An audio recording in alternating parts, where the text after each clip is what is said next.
দুপুরবেলার আয়োজনটা অন্যান্য সময়ের থেকে অনেক বেশি তাড়াহুড়ার থাকে। দৌড়ার উপরে দেখা যায় রান্না করতে হয়, বাচ্চাদেরকে গোসল করানো, খাওয়ানো, দাওয়ানো সব প্রেশার যেন দুপুরবেলা কড়া রোদের উপর মাথার উপর সব চাপ। একে তো রান্নার চাপ, তার উপরে গরমের চাপ, মানে সব কিছু মিলিয়ে তাড়াহুড়া করে কাজ শেষ করতে হয়। তো আজকে দুপুরের আয়োজনে কি করেছে ভিডিওর সাথে থাকলে দেখতে পারবেন।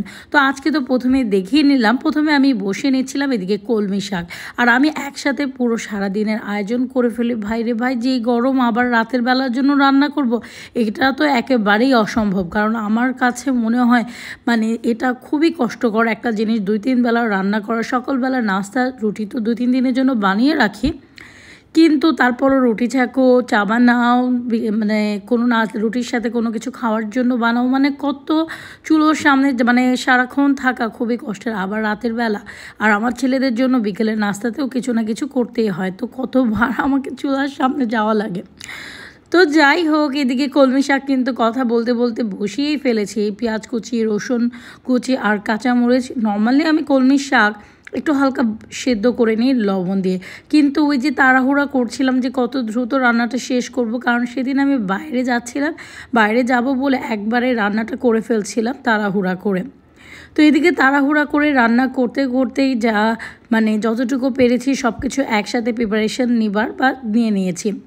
তো মোটামুটি শাকটা তো এদিকে মানে শাকটা যেন দ্রুত সেদ্ধ হয়ে যায়, এই জন্য একটু পানি তো দিয়েছিলাম। আবার শাক রান্না করলে যে কোনো শাকের কিন্তু নিজস্ব একটা পানি রয়েছে, এই পানিটা যে কোথা থেকে আসে কে বলতে পারবে। এরপরে পাশাপাশি বসিয়ে দিলাম আমার সব থেকে পছন্দের একটা মাছ, সেটা হচ্ছে গিয়ে কোরাল মাছ। এদিকে চুলাটা অন হচ্ছিল না, কিছুতেই অন করতে পারছিলাম না। আর অনলাইন থেকে তো আমরা প্রায় সময় উল্টাপাল্টা জিনিস নেই, অনলাইন থেকে আমার এই 22,000 টাকা দামের চুলাটাকে আমি কি অনলাইন থেকে জিনিস নিয়ে নষ্ট করেছি।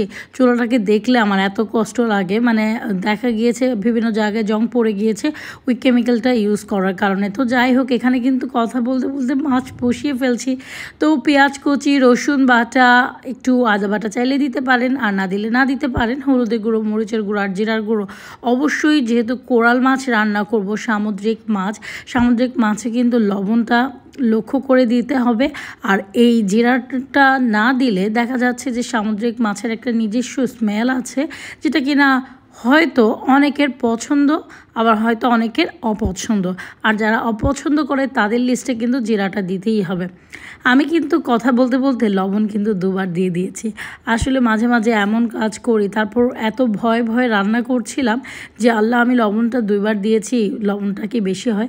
পরে দেখলাম যে না, লবণটা বেশি হয়নি, একদম পারফেক্টভাবেই হয়েছিল।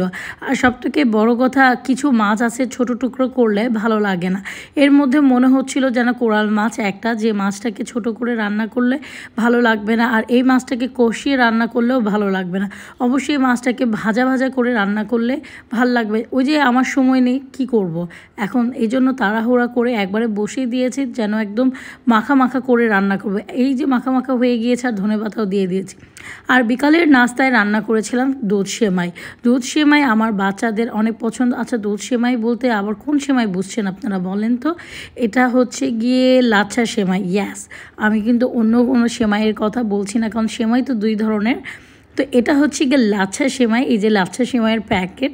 তো এখানে লাচ্ছা সেমাই মনে হলো, পরে দুধটা মনে হয় কম হচ্ছে, মানে সরি, সেমাইটা মনে হয় কম হচ্ছে, আবার বাকি সেমাইগুলো দিয়ে দিলাম। আমার বাচ্চাদের খুবই পছন্দের, তো ওরা বিকেলে নাস্তায় কিছু একটা খেতে চায়, ওদের জন্য এই সেমাইটা আমি দিয়েছি।